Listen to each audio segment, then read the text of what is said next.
Guys, this right here is simply one of the hardest bays to get from the Beyblade Metal Theory saga, one of the legendary bladers known as Mercury Anubis 85XF. It's an attack type bay that belongs to Yuki, one of the 10 legendary bladers. This version of Anubis is really hard to find. Anubis in general is very hard to find because there's the Anubis that's blue and white, and then we have the actual legendary version, which is this one, black and blue, which is just absolutely gorgeous. And I want to analyze each part with you guys. Let's go! Alright, here we have the 5 parts of our Anubis. And man, let's take a look at each one of them because there's a lot for us to discuss here, alright?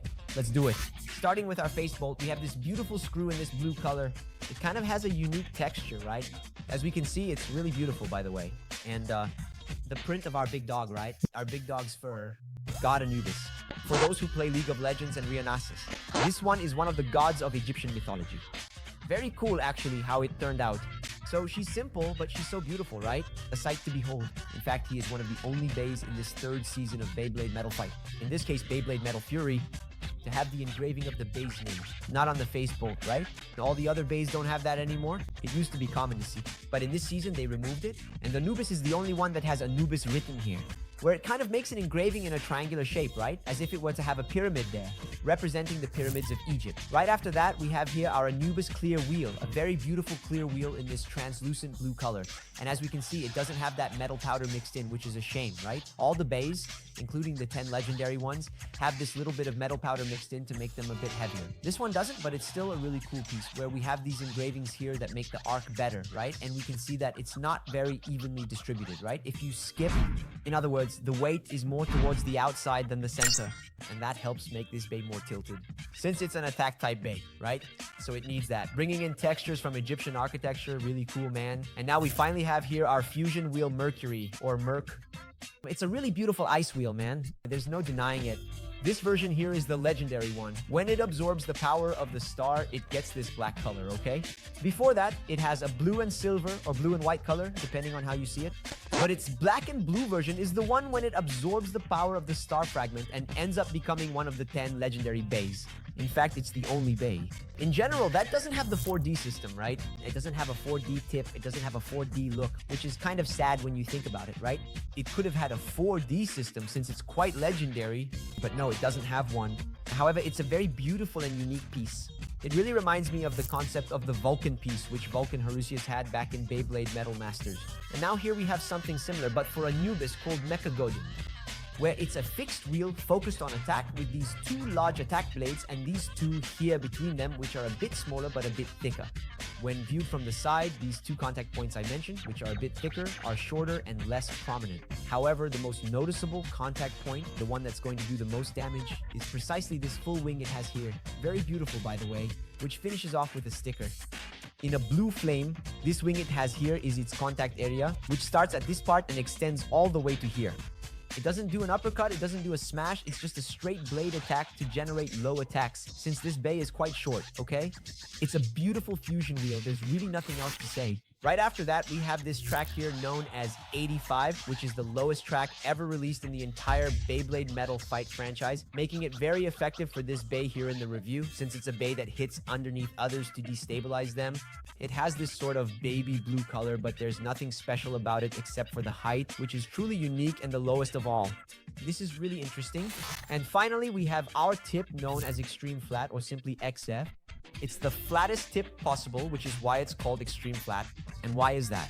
It's precisely because the head of the tip is a bit larger, and because of that, it has a better edge and a movement pattern that's a bit more aggressive than the others. So it's going to spin much faster, much more aggressively. The Mercury Anubis is one of the fastest and most aggressive bays of all because of this movement pattern from the Extreme Flat. But there's nothing special beyond that, right? There's no concept of changing of tip for defense. You know, there's none of that. It's just a really, really, really extreme tip. It doesn't even get close to that. Anyway, let's assemble our Mercury Anubis here, starting, of course, with the spin track. And as always, we're going to take the spin track and put the club on it. Following this part of the spin track, I'm going to take it and fit it here. There wasn't, so we turn this one upside down and put the track on the extreme tip, take this really low track, and let's put it on, screw it all together with the face bolt just to hold it in place, to help us hold it with your hand. And now finish it off with the tool, but don't tighten it too much, of course, so you don't damage the face bolt. We come back down here, put on the tip, and finish with the tool. And this is the Mercurian 85, the 85XF. An attack type bay and one of the hardest and most expensive of the 10 legendary bays to own, man. I'm really happy and honored to have this bay here in my hands, man, and in perfect condition too.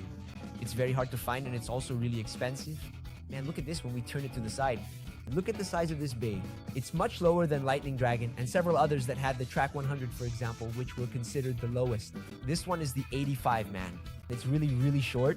And you can see, right, how the tip is a bit wider, right? Its head over there is a bit wider, so it has a better circumference, a broader contact with the arena, making it faster thanks to its flash concept. But overall, Anubis is just a really good-looking bay in a way, right? It has its own unique features, like its track and its tip being unique, but it doesn't have a 4D fusion wheel. It doesn't have a 4D tip, being the only one among the 10 legendary bays not to have this system, for example, which is kind of sad, right?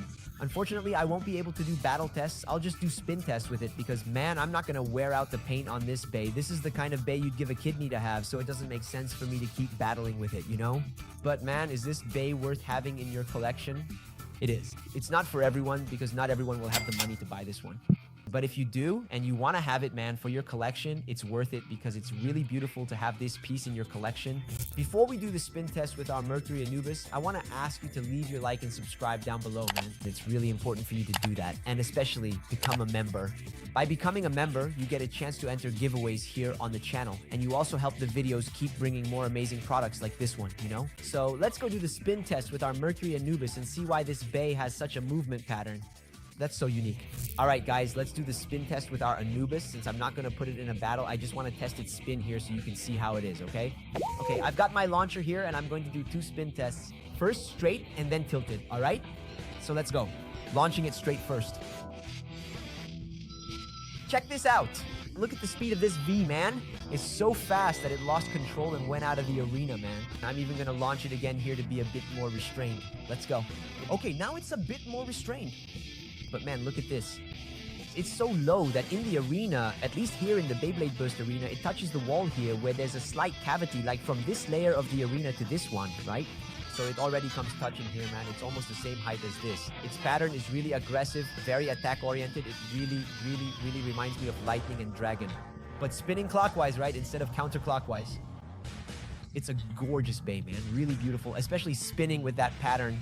Now I'm going to try launching it a bit tilted here, man. But honestly, there's no need since it's very low and that could make it fall because it'll end up dragging too much on the arena and lose stamina. Let's go. Now let's launch it tilted. It's going in tilted and it's going to drag even more. See that? It loses a lot of stamina. Maybe, depending on the bay you're up against, if you want to take it out as quickly as possible, beat it as fast as you can, it might work. Because with the force this bay hits the opponent when tilted, it's going to do some damage. But I think it's safer to launch it straight. And here is our legendary Anubis. One bay I won't spin precisely because it's very expensive and I don't want to wear it out. Well, guys, I hope you enjoyed this video. An extremely rare and valuable piece nowadays. Having this Anubis here in the legendary black and blue version. I hope you enjoyed it. Like, subscribe, and I'll see you next time with another video featuring more amazing products like this one. We're in this together, and let it rip.